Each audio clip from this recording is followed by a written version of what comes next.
Hey everybody, and welcome back to another episode of the Speak Plainly podcast, where we speak plainly about things that matter. I am your host, Owl Medicine, and I first off want to say thank you for coming here today. I know there are lots of places where you could go and spend your time and spend your attention, and you have purposely chosen to come to a place where you can learn something and improve yourself. Thank you for that. On today's podcast, I have a friend with me that I'm very excited for you to meet, Jess Donjess. Say hi, Jess. Hi, Jess. Yay! Thank you for having me on. It's really good to be here. I'm really excited for this conversation. It's going to be really, really fun. We always have good ones. We really do. So in today's podcast, we actually just decided that there was that we came up with a title. Well, Jess said the title, and I was like, oop, that's going to be a podcast. And we're just going to kind of go with it. And the title that we came up with today, or for today's podcast, is The Revolution is Personal Evolution. Amen. And amen to that. And we think that this is perfect. One, we're recording this on President's Day, which is kind of hilarious because it's also Black History Month. And that's why we really wanted to get this in before February was over. Because I don't know how many of you listening are familiar with this old song from the 70s that was also a poem called The Revolution Will Not Be Televised. When I heard it, it blew my mind because I was like, one, how is this music? They talk the whole time, but it's totally a song. But I really like this, so we're going to start by reading this poem, and then we're going to get into a little bit of our backgrounds and why we think that the revolution, and the reason the revolution will not be televised, is because the revolution is personal evolution. So The Revolution Will Not Be Televised is a song and poem by Gil Scott-Heron. And it goes a little something like this. You will not be able to stay home, brother. You will not be able to plug in, turn on, and cop out. You will not be able to lose yourself on Skag and skip out on beer during commercials, because the revolution will not be televised. The revolution will not be televised. The revolution will not be brought to you by Xerox in 4 parts without commercial interruptions. The revolution will not show you pictures of Nixon blowing a bugle and leading a charge by Joni Mitchell, General Abrams, and Spyro Agnew. To eat hog moths confiscated from Harlem Sanctuary, the revolution will not be televised. The revolution will not be brought to you by the Schaefer Award Theater and will not star Natalie Woods and Steve McQueen or Bullwinkle and Julia. The revolution will not give your mouth sex appeal. The revolution will not get rid of the nubs. The revolution will not make you look 5 pounds thinner, because the revolution will not be televised, brother. There will be no pictures of you and Willie Mae pushing that shopping cart down on the block on the dead run, or trying to slide that color TV into a stolen ambulance. NBC will not be able to predict the winner at 8:32 or report from 29 districts. The revolution will not be televised. There will be no pictures of pigs shooting down brothers on the instant replay. There will be no pictures of pigs shooting down brothers on the instant replay.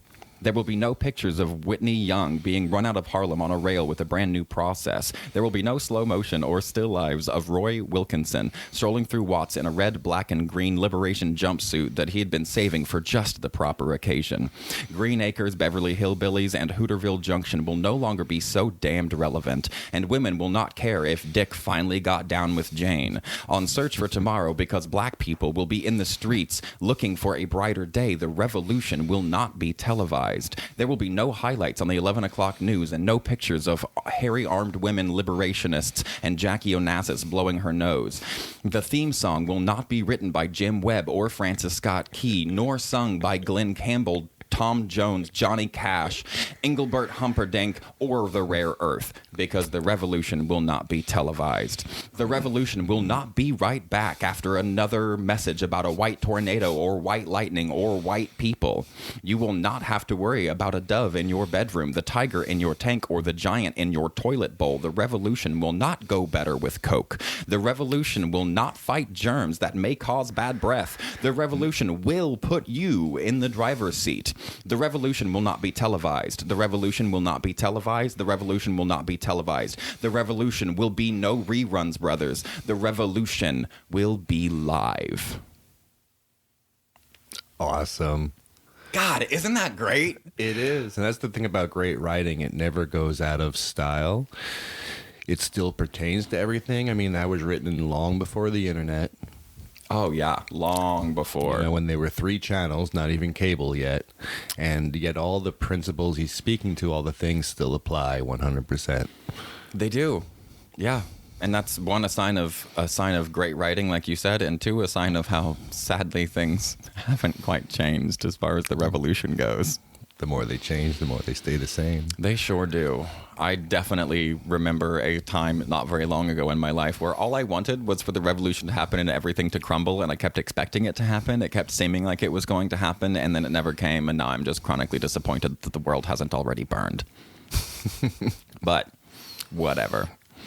So this is the center of the conversation that we're having today. Is the revolution is not going to be televised because the revolution is by necessity originating in each and every one of us. So to get us to this conversation, I'm going to have Jess here talk to you about a bit of his journey to become the person that he is today and why we're having this conversation. Alrighty then. Well, yeah, I'm Jess, and I didn't really start looking at the world until, a little bit later in life. Well, I was well into my 20s, because like most people, I was just too busy trying to put food on the table and pay a mortgage and live the rat race and work a lot of hours, and that's why I always try to have empathy for people who don't, or maybe not be aware of certain things or not knowing certain things. People are busy. People are trying to take care of themselves and feed their families. But as soon as I started to become aware of things, I always tried to prioritize my issues. And there were 2 things that are always important to me. And since we're... Not to cut you off, I want to know what was the impetus that made you do that? Because, like you said, everybody's busy. What was it that changed for you that gave you the chance to really start thinking about this stuff? I'd say one of the original impetuses was when I was... Is the plural of impetus impeti? I don't know, but I like that word. Impeti. I grew up a little, I won't say racist, but I'll say prejudiced, because prejudice to me always means ignorant, whereas racist means hate. So I grew up a little bit prejudiced, growing up in a very middle-class white neighborhood in eastern Queens, and just certain things that were assumed just by things that you see around you. When you see on the news all the people getting arrested for violent crimes are black people, and all this is what you see all the time. So there's some little hidden assumptions that you don't even realize that you have. And I've always been curious. I've always been curious to go to the bad neighborhoods and the black neighborhoods, and just sometimes I would just go. I would drive there as a 17-year-old, 18-year-old, and just randomly hang out on a street corner and strike up conversations with people that would walk by, because I was just curious. I just wanted to learn. Yeah. But when I became aware is when I transferred my job. I was working for the school system when I was 18 years old, and I had an opportunity to transfer to Harlem and work there. And when I did that, you get to know people, you get to know the community, you get to see everything.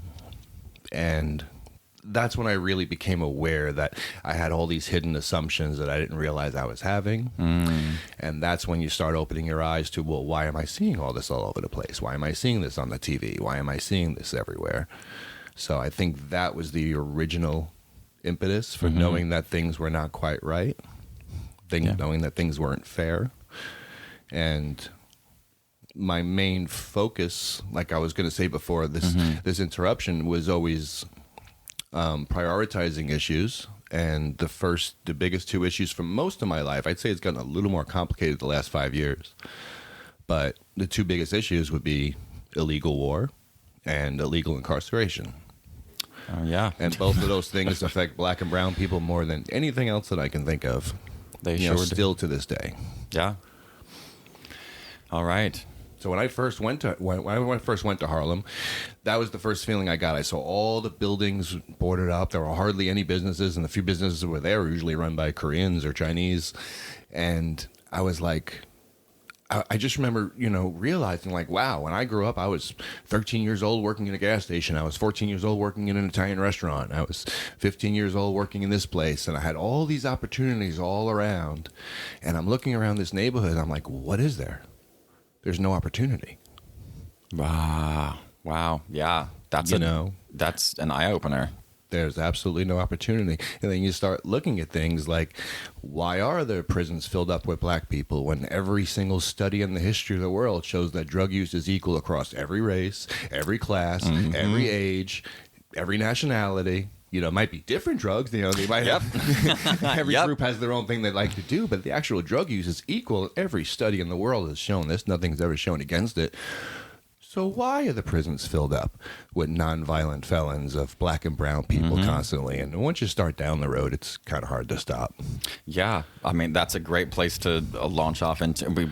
We know, and I've mentioned before in the podcast that cops in the United States started as slave chasers. That's how they started, and it's never changed. The United States has been built upon slavery.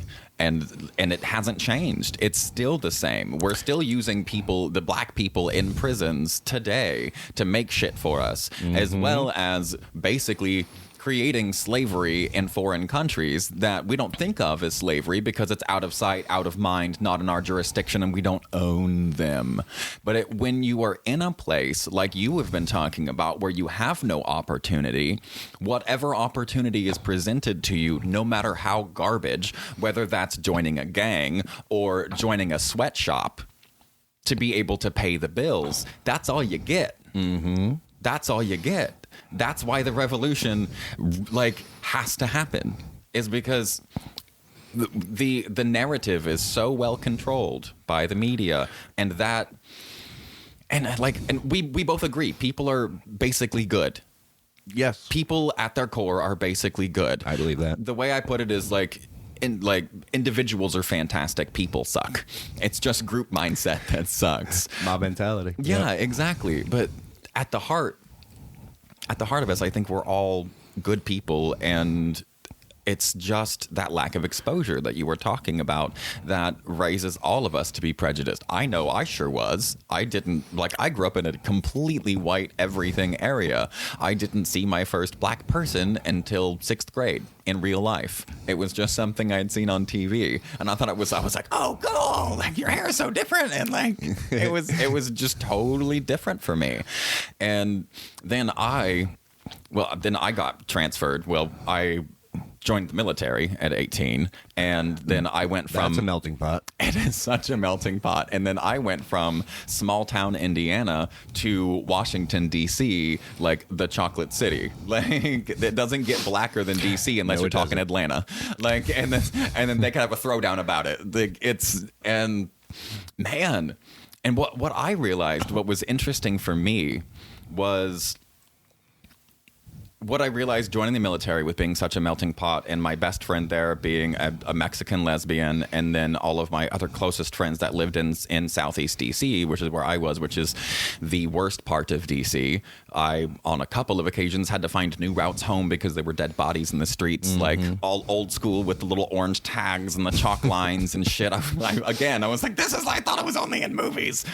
But it was a rough area, and what I realized is... For me, I got along really well with the Latinos and the black people in DC, because what I realized was being raised broke is being raised broke. And there are unique struggles to being Latino, and there are unique struggles to being black that I will never have to deal with. But a lot of the core culture comes from suck it the fuck up and survive. Yeah. And that's something that I definitely had coming from a broke white trash family of factory workers in the Midwest. So, but I still had all of my military stuff, and I was burying people for a living and all of that. And then my brother died, and I started to put a few things together, but I really just was very closed off through the military. And then as I opened up, but I mean, very closed off emotionally, but I was exposed to so many things that it started opening me up cognitively before I was ever opened up anything close to emotionally. I was able to do the cognitive empathy kind of thing of being like, oh, okay, and seeing things a little bit differently and being like, wow, I was really sheltered. Like in a lot of ways, just because of the geography of where I was born. And I think that's an important thing to remember, is that each of us are in our own little bubble. Yes, we are. And I grew up in New York City, and, one could look at the two of us and say, okay, Al grew up in Indiana, and you could have assumptions about that. Mm-hmm. Like, Jess grew up in New York, so he was obviously prone to see a lot more of a melting pot and see everything. But no, you'd be surprised. Neighborhoods are still segregated everywhere. Oh, yeah. Like, I grew up in an area of Queens where you'd have to go a good 45 blocks one direction or 45 in another direction to find the first black person. Wow. So and there are people who live their entire lives in New York in these little bubbles. When I came out to a small town out here, I actually said, you know what? In certain ways, this is actually less segregationist than New York. Because in New York, there's so many options. Not only do you have your neighborhood of 40 blocks by 40 blocks, but you can go to your club. Right. Your bar. With everything your is people. So niched. Yep. Everything is so niche. You can go to the Jamaican club or the black club or the Latino club, right? But in a small town, everyone goes to the same bar. Right. So even though you have less minorities, everyone's still going to the same place. Right. So there's pros and cons to both. But yeah, we could still stay segregated in almost any way. When I grew up, I moved to a much more mixed neighborhood. Yeah. And I enjoyed that. It had pretty much everything in it. And I enjoyed that. But just going back to the thing about the drugs, I wanted to make one point with the black and brown people are filled up the jails when drug use is equal. And I would always hear white contemporaries talking about, well, the facts are there, the stats are there, they're all the ones in jail because they're the ones getting caught. And I would always be like, well, put a little stop and frisk policy down on Wall Street. And watch those jails get filled up, real quickly. Right. So sometimes the laws are racist. Sometimes there's a bigger sentence for crack than there is for cocaine. There's now there's a racist law. Mm-hmm. But sometimes the laws are not racist, but it's the implementation, it's the culture, and and how do you fight that? Touching on the other part. That's the illegal incarceration. Talking about the illegal war and staying with the theme of the revolution will not be televised. A huge wake-up call to me was right after 9/11, and I was there for that. So I have a very interesting story of when 9/11 hit. I got up on my roof and I actually saw the second explosion. Wow. And I had two thoughts in my head when I'm standing up there and just watching the explosion and watching the smoke. I lived about 15 blocks away from the East River, and I only had two thoughts in my head at the exact moment. And the first thought was, obviously, oh my God, all those poor people. Mm-hmm. And my second thought was, oh my God, we're going to be in the Middle East for the next 30 years. Wow. Because I just smelt the propaganda. And then for 6 months after that, this was back, we won't get into this, but this is back when I actually trusted NPR. And they were pretty good. They would be covering all these huge anti-war protests. Yeah. They'd be covering the fact that all these victims of the families of 9/11 were saying, no, don't start a war in our name. We're good. Like, let us grieve. Right. Let us have our time, but no, don't put this in our name. We don't want to start a war anywhere. And NPR would be covering these huge anti-war protests with thousands and thousands of people. And then I'd turn on the news that night, and they would have a pro-war after all the anti-war people left, they'd set up like 15 people to have a pro-war protest, and that will be on the news. And it just hurt my head, and that's when I really started to awaken. To know this other. This is before the internet was around, but it wasn't like everyone had it. You know, and so most people were relying on the news. But that's when my eyes really opened. Like, there's shit going on behind the scenes here that doesn't make sense. And this is a perfect example too, because I just saw a video where this guy decided to, an American decided to go, like an annoying white rich American guy decided to go to Japan to find people who hated Americans at Hiroshima. And he went there, and you know how many he found that hated Americans? Zero. Motherfucking zero. And the reason that they all gave, these individuals, going back to personal, the individuals who went through that, who were survivors and descendants of survivors and that sort of thing, the reason that they said they don't hate Americans is because all they want is peace, and peace never comes from hate. Exactly. Never. And this is why it's so important to do the personal evolution part. Right.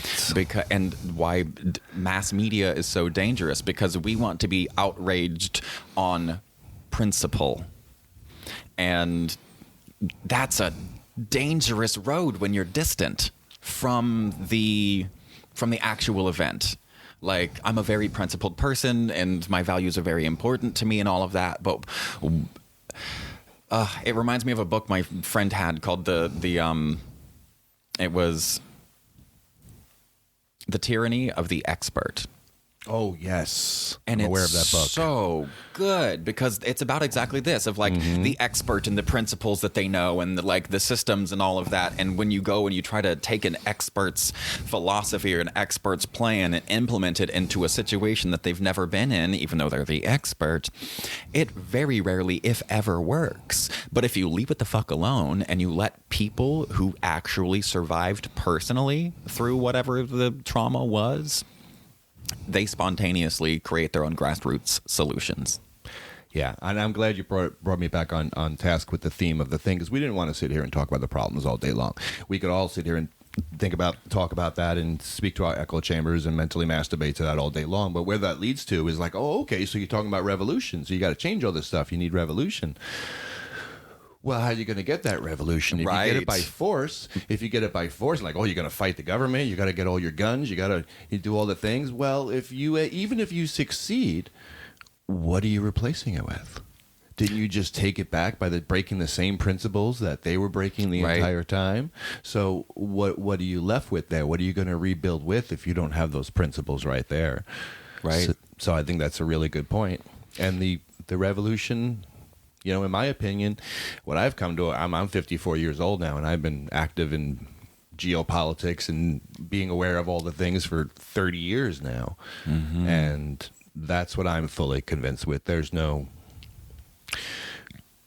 fighting and winning.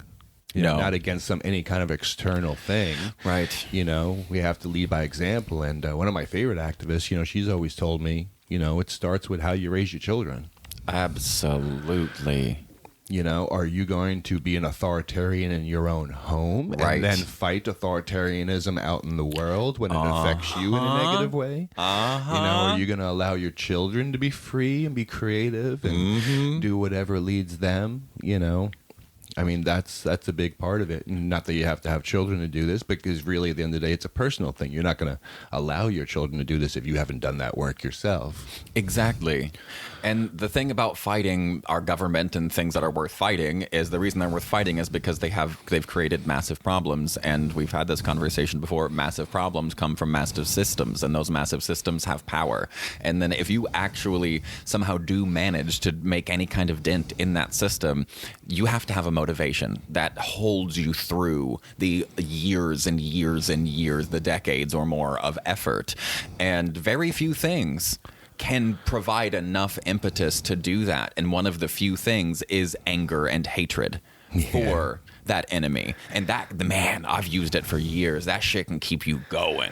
And it is a fire that burns, man. And it will keep you on the edge and keep you doing things. But it will burn you out. Most importantly, though, especially because you brought up children, even if it doesn't happen immediately, generationally, you being angry and pissed, and even though it's for all the right reasons and whatnot, the way that you exist and live your life is going to be so uncomfortable for your children that your children will then flip and go in the complete opposite way that you have been wanting and feeling that you have been like, I did everything right. I'm like, I did the work and I'm putting it over here and I've put my life into all of this and they just don't get it. And no, it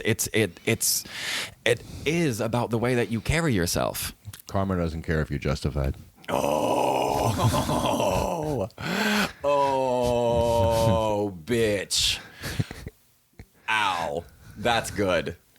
I haven't heard that one before. Karma doesn't care if you're justified. Jesus Christ. It's true, because karma literally means action. That's the actual translation, is karma means action. So in India, when they say your karma is your life, they mean your actions are your life. Right.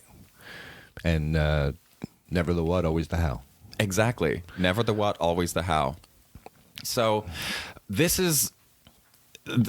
I love this conversation so much, and this is the perfect person. You are the perfect person to have this conversation with, because I haven't met anybody in my entire life that I see so eye to eye with on human behavioral stuff ever. Yeah, same here. Ever. Not even the guys that I got the information from, like Robert Sapolsky and like these people who are behavioralists, like behavioral biologists and whatnot. It's been so amazing to get to know you and get to see how well you understand people. I'm going to take a second to just brag on this motherfucker for a second, because I love this guy. If anybody listening knows him, everybody knows Jess as this goofy, fun-loving, like lighthearted, and he is all of those things. And what I love so much about Jess is most people hide their goofiness and their silliness on the inside and keep that close to their heart and save that only for their family and those that are closest to them. And then they pretend to be intellectual to everybody else. And Jess has gone through this shit so thoroughly that he's like, oh, that's really boring at this point. And he keeps the goofy and silly out there, and only the people who really know and love him get to see the incredible genius that is behind this lovely, wonderful person.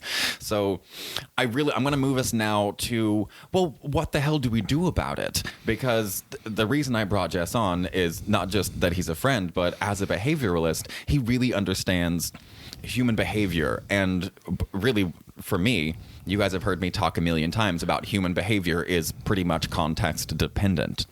So I'm going to let you have the floor again and talk about human behavior and how the revolution can actually be done by each of us and how we know we're doing it right. Awesome. Well, that's a big task right there. Yes, it is. Let me just sum it up. Oh, I can sum it up in like 6 words. Oh. Let's make currency our integrity. And then if you're rich, you've got the validation that you're doing it right. Yeah, that would be cool. That's the short answer, but that's not going to be good enough right here. Mm-mm. You know, how do we know? Well, first of all, we can see it by the people around us. You know, are the people around us getting better or getting worse? Ooh. Okay, because if we're living right, if we're putting out more value than we're consuming, if we're being more loving than fearful, if we're being more proactive than reactive, then that will be self-evident in what's around us. So the people around us getting better? Is things getting better around us, or are they getting worse? So can we be honest with ourselves when things are not going real well? Can we look inside and see where the inconsistency is, where the lack of integrity is? Because at the end of the day, that's what it comes down to, is our own personal integrity. So we don't need to pay thousands of dollars for weekend workshops or go on Amazon and buy some device that tells us if we are revolutionized or not. We can just look around and look at the quality of our life and the quality of our relationships. I guess I shouldn't say quality of life. I was going to say not as an absolute, but on a relative basis over time. You could be the poorest person in the world and be in a really rough neighborhood and all those things, so I'm not talking about results based, right? or outcome based. I'm talking about like relatively, like, okay, I've been in this relationship for 4 or 5 months. Is this person getting better, or is this person getting worse? Okay. Or it's obviously just a general thing. It's not a one for one, tit for tat. Yeah, and that's why the revolution, and I agree completely, and I think that's why the revolution it's such a funny thing, because it's just, the word itself is so huge now. It's like this completely abstract, ethereal thing. But all right, so back then, like when that poem was written, or even when I was talking about 9/11, it was a different world. There wasn't the internet, there wasn't all this information out there all the time. So sometimes people ask me, what the war is like. If you're going to fight a revolution, how is it? And the way I see it is the war is simply narrative these days. Sometimes sometimes even stuff we disagree with, economic stuff. Still, I know we both agreed on that point we made the other day. Whereas people could just one day just be like, "We're done with it. We don't accept it. Like, that's $1, whatever. It's a piece of paper." right. We could just be done with it one day. And the same thing with all the wars. So that's why I believe that the war is narrative. So if your voice is pure, if your voice is true, if you have integrity within yourself, integrity with the people around you, then your narrative is going to be true. And the more of those lights that join together and splatter around, like, that's how the revolution will play out on a larger scale. So even though people only need to worry about themselves, they also need to have some kind of vision. Like, okay, if I'm a better person, that's going to make the world all better, and right. It could be a little disheartening to be like, well, I know that's not going to happen. Right. Which is, for me, I think, if you really want to go through this process of like the personal evolution, that really, if enough people do, it's like, then we reach a tipping point. And this is why I love your book so much. Because there's lots of good reasons. It's not just about Bernays and the propaganda and the corporate centers and the governments with their agendas. It's not just all about that. It's not that people are stupid and falling for all this stuff. It's that people are blind because they have their own personal traumas. Right. And they have their own things that they need to get past. And in order for them to have, to reach full integrity. And again, integrity doesn't mean some bar that some arbiter could just decide what it is. It's personal to each and every single person. If you're at peace, then you're at peace. Then you're good. You don't have to worry about it. But it's not that people are always getting fooled. Sometimes people are. Oh, tons.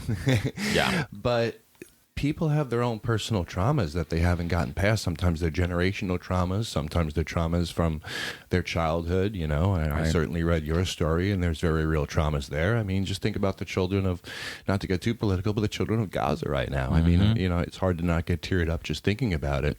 Absolutely. I don't know if I want to plug another podcast or YouTuber or anything, but Do it. Have you ever watched the Yes Theory? Don't think so. These guys that travel around the world. So I guess they're like travel once, and they their motto is seek discomfort.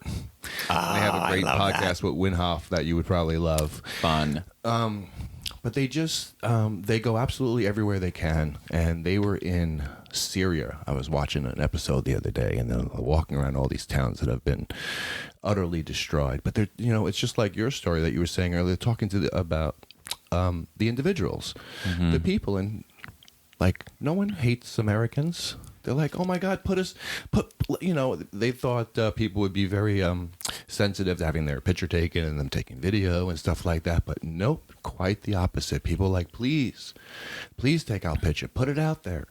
We want people to see that we're good people, that this is going on. I mean, and they were so kind and so nice. And they also had one when they were in China. And again, it just kills. I love it because it just kills all stereotypes. It's real people going to other countries and interacting with real people. This is why I think travel is so incredibly important, because it does expose you. And this is why, like, not only will the revolution not be televised, but the revolution will not happen if your television's on. Yeah. I really believe that. If your television is on, your revolution will never happen. I really believe that that. as an absolute, because maybe I'm mentally masturbating here, but I would always say the only reason why I put the news on is because I'm curious. I think it's important for me to know what they want me to believe. Right, but you're at a different place than the people I'm talking about. I'm talking about people who are still trying to dig through their crap. You've already dug through yours, and now you have, because the reason you can't revolutionize while the TV is on is because you need to be regulated. Right. You need a regulated nervous system. Right. You need to be focused on your shit. And most of us are good people. Call back. We're good people at our core. And when we watch people in Gaza and we watch people in Syria or China and we see all these horrible, horrible things, we go, oh, well, my dad picking on me wasn't anything compared to that. And then we shut it down and we go, somebody else's suffering is worse than ours. Therefore, mine is invalid. And we continue living in this same conditioning that we had that leaves us broken. So turn off your fucking television. Yeah. I really believe that. You can turn it on again later, but until you get through your shit, turn it off. Right. You have to get away because you are a good person. You listening, you are a good person. Like, I genuinely believe we are all good people at our core, and because of that, your empathy will outmatch your, like, automatically your cognitive, like, oh no, this is important for me, I'm doing this, because that's not the way that we're trained. Your empathy will stomp all over everything else, and then you will never figure out your shit. Right. And I do believe that empathy, as you heal and as you get yourself right, your empathy will naturally and organically expand outwards. It will. And this is why it's a good barometer to look at the people around you. How are they doing? Are they trending up or are they trending down? It's not about where they are right now, but are they trending up or are they trending down?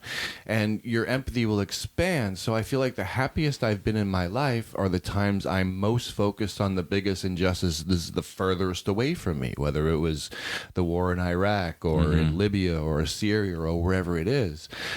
But I'll tell you, there was about a year and a half, maybe 2 years, where my personal life went to shit. When I started getting toxic, I can't even just complain about the problems around me. I reacted to them, and I started getting toxic. You know what? In that time, I didn't give a shit about Syria. I didn't give a shit about Libya. You know, so if we're not good, our empathy can't expand. Our empathy has to be with ourselves first. Yeah. And in order to have that empathy, we have to have integrity. I saw this really cool thing the other day that it's a really cool answer to the meaning of life. I know you didn't think we were going to cover that today, but... Hey, I'm here for it, baby. I'm here for it. Let's go. And it was about this ex-CIA guy. Okay. You know, the last person I'd ever looked to for any kind of advice on humanness. And he said there was this training facility in this place. They all went there, blah, blah, blah. And there was a bar in the area. And in this bar was a question. What is the meaning of life? And everyone, all of these CIA members and all these service people, they all put their answer on the wall. And, you know, like in a word bubble, and then drew a line to the meaning of life and whatever. So over after so many years, thousands up there, somebody went there and they said, okay, well, what's the biggest common denominator of all these ideas? What's the one thing that attaches them all? Mm-hmm. And it actually surprised me until I thought about it, but it was self-respect. Ooh. Wow. I thought you were going to say relationships or... Yeah, that makes perfect sense. That hit me hard. Yeah, and that actually ties into something I almost jumped in with. I'm going to take a second to shit on empathy. Because I think empathy is overrated. I genuinely believe empathy is overrated. Context probably, but right. But for the most part, I think empathy is overrated because we prioritize at least maybe it's just on the West Coast because they don't give a shit in the Midwest where I'm from. But maybe it's just on the West Coast. But empathy seems to be like the highest mark of your humanness. Like you're the best person. The best person is the most empathetic. But for me, functionally, and that's a great idea. It's a great concept. But functionally, what that means is if I'm really empathetic and I see you really struggling and you're in a really, really dark place, the difference between empathy and sympathy is empathy is I feel what you feel. Right. So if you are in a deep, dark pit and then I feel what you feel, I'm in the pit with you. Mm-hmm. Whereas sympathy throws in a fucking ladder. You mean empathy? No, I mean sympathy. Oh, sympathy throws in a ladder. Sympathy throws in a ladder. Sympathy says, oh, that sucks. I'm not fucking crawling in there with you, because not unless I have a way out.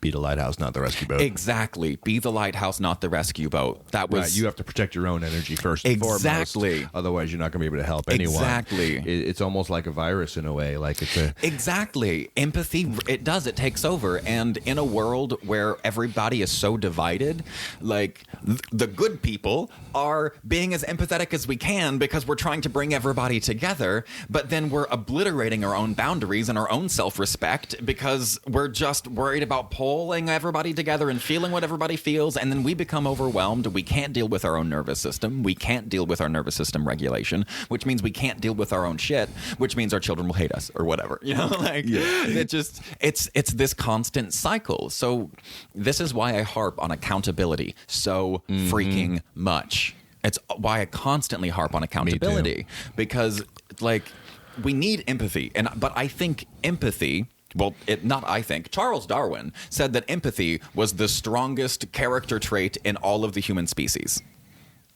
because of our socialized way of living from the time that we was monkeys to the time that we was hairless monkeys. Sure. And it makes sense. I think empathy is the default for us. And so I think part of the personal accountability for what is revolution for us individually is learning to turn empathy into sympathy. For most of my listeners, I feel like my listeners are really good. Like, they're very giving, very, very type B personality type people. And they're already empathetic. They already care. And the step for that, for me, is, I don't want to say care less, but care about less. How about that? Don't care less, but care about less. You gotta really, energy is finite. Love is infinite and one of the few things that multiplies when given away. But the energy that we use to display that love is finite. And because we have finite energy, we have to limit the things that we are empathetic with in order to prioritize the things inside us that allow us to unpack this junk, become more empathetic, turn that empathy into actionable steps, which is sympathy. Empathy with actionable steps. And I think that then you go, oh, I have empathy, but I didn't obliterate my own. I didn't put myself in a hole I couldn't get out of. That fosters self-respect. Right. I 100% agree with your point. I think you're allowing for the chance maybe for distinction. I like your point. I could accept your words and use your words, but I think of it a different way while still completely agreeing with all that. Let's go. I think what you're describing as the empathy that should be sympathy, where a lot of people, when they haven't taken care of themselves first and they're feeling too much for other people around them, I don't consider that real empathy. I consider that, not that this is their intent at all, but I consider that public relations empathy. I consider that people leading with their empathy because they want to be empathetic, not a real, natural, organic human default empathy that comes after you are good yourself, after you have your integrity, after you have your self-respect, and after you're good. Then it will naturally expand. It's not something you're leading with that you're trying to do, that you're trying to accomplish. It just naturally comes out after you are whole and you have your integrity. So it's just slightly different vocabulary that we're using. Right. But we're saying the same thing. Yeah. Well, and I'm specifically adding something to this. There's a presupposition. Well, no, there's a presupposition that that I didn't include verbally out loud. That is, for me, I feel like my audience and who I'm talking to are people who have had rough starts, and most of us broken. Yeah, of course. Yeah, most of us who have had rough starts, because we cannot fight our parents and we cannot flee our parents, we learn to fawn. And that means that we can't fight, we can't run away, so all we have to do is make the best out of the worst situation, or whatever situation that we're in. And usually that means catering to one person who is dysregulated, toxic, or whatever. And what that means for a child is that child then automatically learns to be incredibly, pathologically. And I think this is the way, exactly what you're talking about. Empathy is pathological for most Americans in today's world. I believe that because at least for my people. Empathy or submissiveness? I think no, it's empathy. I think empathy because that's the way that we view ourselves. Because what happens is now if I'm a 5-year-old and I have an angry or abusive father, then I learn to tune in to every little facial expression, every little body movement, and I turn this hyper awareness onto this person so I can learn to feel what they feel. That way I can try to make whatever little adjustment I can make to prevent whatever outburst that I'm spot on. Right, that's exactly what happens, and that is empathy, and that is a conditioned empathy that is the default in every single one of those people for the rest of their life until they consciously change it. That's the presupposition I was not saying out loud. We're saying the same thing. But and this is exactly why we wanted to have the conversation. One, we always have amazing conversations, but two, I've never met anybody who we almost always agree, but my favorite thing about our relationship is disagreeing. Yes. It's my favorite thing. It makes it interesting. It makes it so interesting. And I specifically mean this with you because when we disagree on something, we know that we see eye to eye on so much that we get curious on how the other person got there. Right. Exactly. Like, how did you get there? What is that? Like, what's the definition of this? What's the presuppositions of that? Because we always wind up like pretty well eye to eye on pretty much everything and where it matters. I actually believe that all 7 billion people on the planet are the same way. I think we would all agree on things if we actually got. I agree. I do. I really do believe that, and that's why I call myself an optimist. And I think humans are good. I really do think we all agree. I do too. I think we all agree on the what. I think the how is where most of us disagree, and that's fine. And I think we should disagree on the how, because the how is unique to each of us, where we're at in our environment, both culturally, psychologically, work-wise. Like, how is always going to be different, because whatever the path of least resistance is kind of usually the best way to go. And the path of least resistance for somebody in New York or a factory worker in Indiana is going to be different. Yeah. So the how is going to be different. And we need to kind of make space for that. Yeah, and the personal integrity for every person will be different as well. It will. But as long as they're truly okay with it. Right. And that's what really matters, because when you know that your heart was in the right place, if somebody gets offended about a thing that you say or whatever, you can go, oh, I'm sorry, I didn't mean to offend you that way. And when somebody says something to you that hurts your feelings or whatever, you know to not take it personally. Right. Because it probably had nothing to do with you. And I that's the whole never attribute to malice what can be explained by ignorance. Yes. It's so real. Yes. Okay, so to recap what we've covered so far, we're really looking at we covered plenty of reasons why the world needs a revolution. That's pretty self-explanatory for anybody alive and awake right now. We're still solving problems with killing people and imprisoning them. Right, It's not okay. No, it's not okay, and peace will never, and hatred will never beget peace. Right. It will never beget peace, and that's what we're all looking for. I think that's what we all want, and that's why, step one for me anyway, if you want to really get through your crap, so you can not be offended by things people say, and you can be not reactive, then in order to not be reactive, you have to learn to be proactive. And for me, my first, and I try not to give too much direct advice on here, but my first piece of direct advice in this in this conversation is turn off your TV. Turn off your TV and sit with whatever it is that's in you.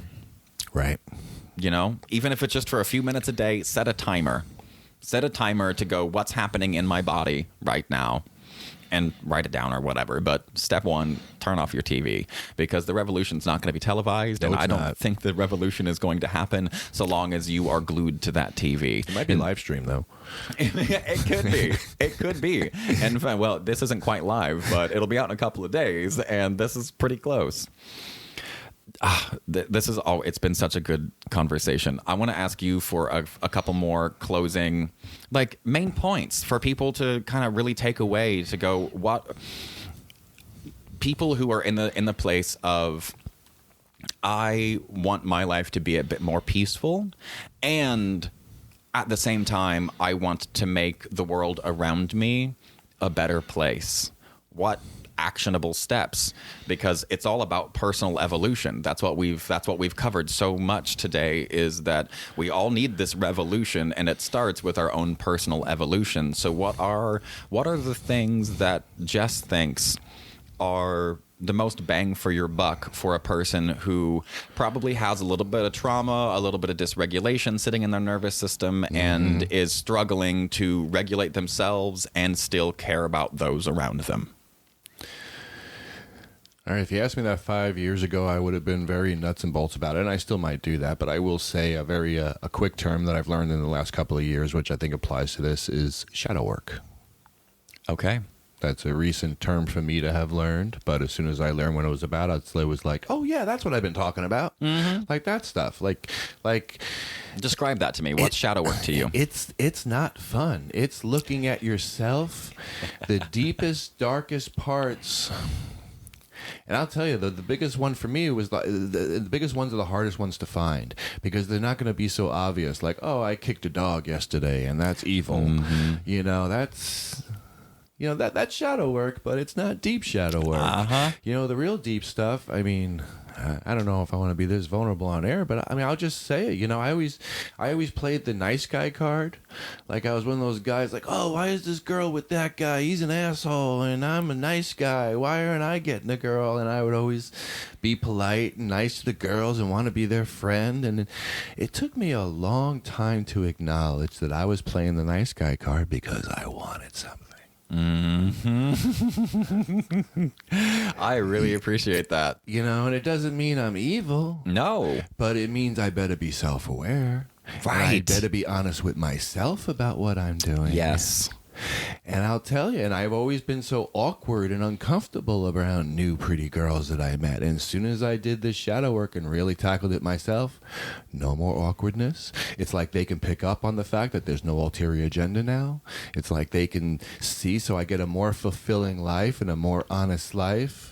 But it was a hard thing to tackle because it's not like I was being a jerk. It wasn't like I was being abusive to women. Right. It wasn't like anything. It was just a really hard thing for me to identify, acknowledge, admit. So all I can talk about is my personal experience, and that's probably one of the toughest shadow work things I did, to really examine your things. If you're not getting the things you want out of life, if you're not getting what you're going after, then you can almost be sure that you have something hidden from yourself that you're not being honest with yourself about. And you have to find out what that it is. And once you find out what it is, usually tackling it is not so hard. It's the actual identifying it. Agreed. It is. Where are my blind spots? What's being reflected back to me in my relationships? What's being reflected back to me in my friendships? That you can try to have clues to find the identity of whatever that is. Right. It's exposure to different people in different ways and different thoughts. And that's for me, that's what I think of as like the fastest way to being able to find those blind spots, is seeing other people who don't have those blind spots, or if you're lucky, finding people who see your blind spots and help you and help you in a loving way. Go, hey, you're a little blind over here. Yeah, I like using humor for that. Yeah, humor. That's it's so useful for that. It's one of the best uses of humor. Let alone you can poke and back off real quick if they're going to get really reactive. Like, okay, just checking. Checking. It was just a joke. It's fine. No, moving on. Oh, thank you so much for having this conversation with me. Oh, thank you for existing. Thank you.